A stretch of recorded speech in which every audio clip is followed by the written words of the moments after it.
On the morning of December 7th, 1941, the world shifted in a single heartbeat. The quiet Sunday calm over Pearl Harbor was shattered by the roar of aircraft engines and the thunder of explosions. The United States had been thrust into the crucible of a conflict it had tried to avoid for years. The Japanese attack was not just a military strike, it was a message to the world that isolation was no longer an option. Franklin Delano Roosevelt sat in his study that night facing a choice that would define the century. The country was still reeling from the Great Depression, its people wary of foreign wars. But now more than 2,000 American lives had been taken in a single day, and the Pacific Fleet lay in ruins. There could be no turning away from the storm that was coming. The next morning, FDR walked into the Capitol to deliver what would become one of the most famous addresses in American history.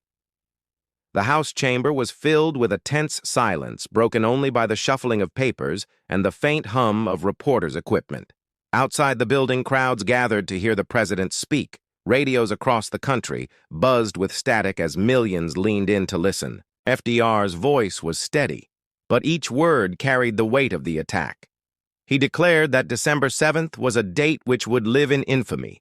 The phrase would burn itself into the memory of every American. It was not merely a recounting of facts, but a rallying cry to a wounded nation. His words were clear, deliberate, and unflinching. He laid out the scale of the devastation. The attack was not confined to Hawaii, but extended to Malaya, Hong Kong, Guam, the Philippines, Wake Island, and Midway. This was not the act of a rogue force, but a coordinated assault across the Pacific meant to break American power before it could respond. The shock was total. Every paragraph of his speech drove the point deeper. This was not just an attack on ships and soldiers. It was an attack on the very principles of freedom and self-determination.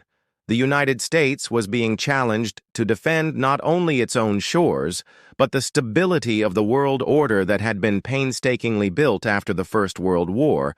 Roosevelt knew that the American public needed clarity and resolve. He gave them both without hesitation.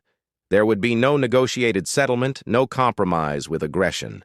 The enemy had struck without warning while peace talks were still underway in Washington. The betrayal was absolute. At the heart of his address was a request for Congress to declare that a state of war existed between the United States and the Empire of Japan. This was not a call made lightly. FDR understood that it meant sending millions of Americans into battle and reshaping the nation's economy for total war. Yet he also knew that failing to act decisively would invite further attacks and greater losses. The tension in the chamber was electric as he finished his appeal. Lawmakers from both parties rose almost as one to approve the resolution. In less than an hour, the United States was officially at war with Japan. The isolationist voices that had dominated political debates just days earlier were now silent, drowned out by the shock and unity brought by Pearl Harbor. But even as the vote was cast, Roosevelt was already thinking beyond Japan. He knew that the Axis powers were linked by more than ideology. They were bound by mutual agreements that meant a strike against one could bring the others into the conflict. The question was not if Germany and Italy would respond, but when. In cities and towns across America, people gathered in living rooms, diners, and factory break rooms to hear the news. The mood was grim but resolute. Young men lined up at recruitment offices without waiting for the draft. Women stepped forward to fill jobs in shipyards, aircraft plants, and offices. Everyone understood that the nation was now on a war footing and that nothing would be the same again. The industrial base of the United States was immense, but it would need to be transformed at unprecedented speed. Civilian factories would have to be converted to produce tanks, aircraft, and weapons.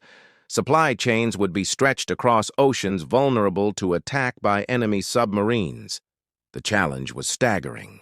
Roosevelt also faced the task of forging alliances that could sustain the fight. Britain was already locked in a desperate struggle against Nazi Germany. The Soviet Union was under siege on the Eastern Front. Coordinating strategy across such vast distances and different political systems would test even the most seasoned diplomats. At the same time, the American public would need to be kept informed and motivated. This was a war that would require sacrifices in every household. Rationing would become a daily reality. Travel would be restricted. Consumer goods would disappear from store shelves. War bonds would become both a patriotic duty and an economic necessity. The speed of events was relentless. Within days of the declaration of war, Japanese forces captured key territories in the Pacific. Each loss brought the enemy closer to Australia and threatened the security of vital sea lanes. American troops were rushed to defend outposts that had been little more than dots on a map a week earlier. Behind the scenes, FDR was coordinating with military chiefs to launch a counteroffensive, but the Pacific Fleet was crippled. The battleships that had been the pride of the Navy were either sunk or damaged. Beyond the immediate tragedy lay the strategic nightmare of fighting a well-prepared enemy across thousands of miles of ocean. The attack on Pearl Harbor had also exposed vulnerabilities at home. Questions were raised about intelligence failures, about why warnings had not been acted upon, about whether the nation had been lulled into complacency by its desire to stay out of the war. These questions would not go away quickly. Yet Roosevelt understood that dwelling on blame would not win the war. The focus had to be on rebuilding strength and taking the fight to the enemy. He framed the conflict not as a choice, but as a duty to future generations. The alternative was a world dominated by powers that respected neither treaties nor human rights. In his speech, and in the days that followed, FDR projected an unshakable confidence. This was not false optimism, but a deliberate act of leadership meant to inspire belief in victory. He knew the road ahead would be long and brutal, but he also knew that the United States possessed the resources and the spirit to prevail. The enemy had awakened a giant, and now that giant was moving, the machinery of war was beginning to turn. Congress had spoken. The people were mobilizing. The question was no longer whether America would fight, but how far it would go, and how much it would sacrifice to win. As Roosevelt left the Capitol that day, he could see the change in the faces around him. There was fear, yes, but also a determination that had been missing just 24 hours before. The attack had united the nation in a way no speech alone could have done. The country was ready to meet the challenge, but even as the president's motorcade rolled back toward the White House, reports were arriving from the Pacific that painted a darker picture than anyone had anticipated. The scale of the Japanese advance was wider, more coordinated and more threatening than the public yet knew, and within hours a new and even more dangerous decision would be forced upon him. The briefings that reached Roosevelt in the hours after his address told a story far more dire than the one the public had yet heard. Japanese forces were moving with stunning precision across the Pacific. In less than a week, they had seized Guam-Wake Island and Hong Kong. The Philippines were under heavy assault with American and Filipino troops fighting desperately to hold their ground. Every gain by the enemy threatened to choke off vital shipping routes and isolate key allies. The scale of the offensive revealed a sobering truth. The attack on Pearl Harbor had not been an isolated gamble. It was part of a master plan designed to dominate the Pacific before the United States could respond. The Japanese Navy was larger, faster, and more battle-ready than many in Washington had believed. Their carriers had proven that air power, not battleships, would decide the war in the Pacific. Roosevelt called an emergency meeting with military leaders to assess the situation. The mood was tense. General George Marshall laid out the grim facts. The Pacific Fleet could not challenge Japan directly for months at least. The Army was stretched thin, and the nation's coastal defenses were inadequate. Against such odds, the immediate goal would be to slow the enemy's advance until American industry could fully mobilize. Mobilization itself was a monumental task. Automobile factories in Detroit were ordered to cease production of consumer vehicles and retool for tanks and jeeps. Aircraft plants in California shifted to building fighters and bombers at a pace never before attempted. Shipyards on both coasts began working around the clock to launch new vessels. The transformation of the economy into an engine of war was underway, but time was not on their side. FDR also knew that winning the war required more than military strength. It demanded a unifying vision that would keep the American people committed through years of hardship. He began a series of radio addresses known as fireside chats to explain not only what was happening, but why it mattered to every household. He spoke of the four freedoms: freedom of speech, freedom of worship, freedom from want, and freedom from fear, framing the conflict as a fight for the very values that define the nation. These messages were not just rhetoric. They laid the groundwork for alliances that would prove essential. Roosevelt understood that the United States could not win alone. He reached out to Winston Churchill, pledging full cooperation with Britain. The two leaders developed the Atlantic Charter, a statement of shared goals that would guide the war effort and set the stage for a new world order after victory. But as these plans took shape, the situation in the Pacific worsened.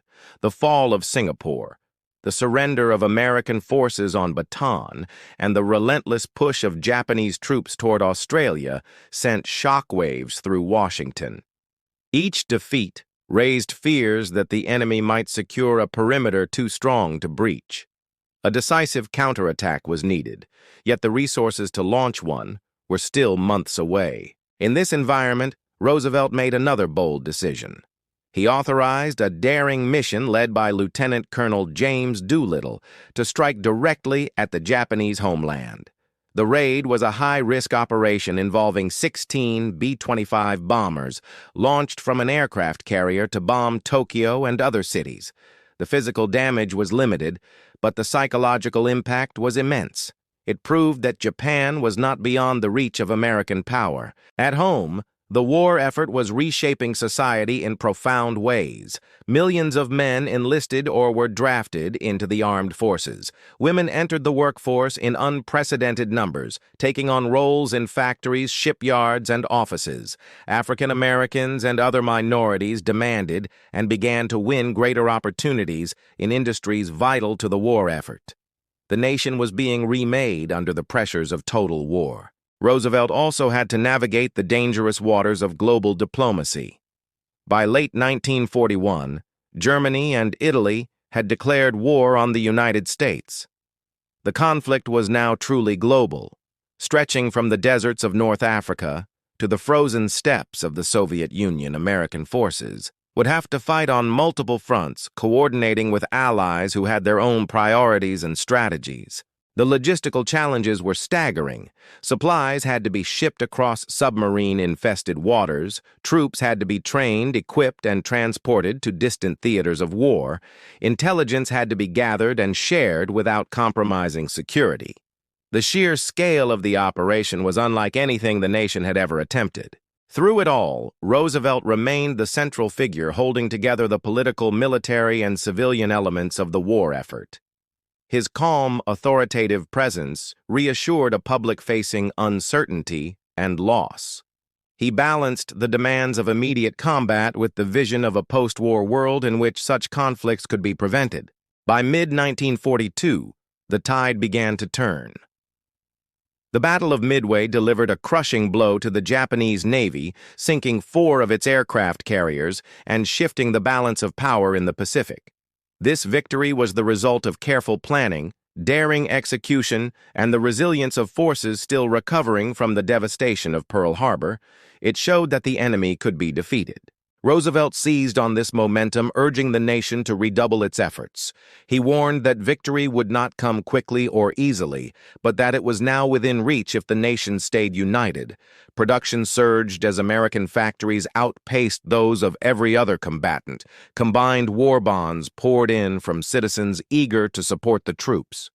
New technologies from radar to long-range bombers gave the Allies critical advantages. Even as the war effort accelerated, Roosevelt never forgot the human cost. He visited military hospitals, spoke with wounded soldiers, and met with families who had lost loved ones. He understood that the numbers in military briefings represented real people, each with their own story of sacrifice and service.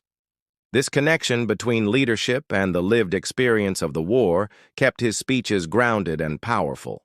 By the time of his re-election to a fourth term in 1944, Roosevelt had become not just the commander-in-chief, but the embodiment of the nation's will to endure.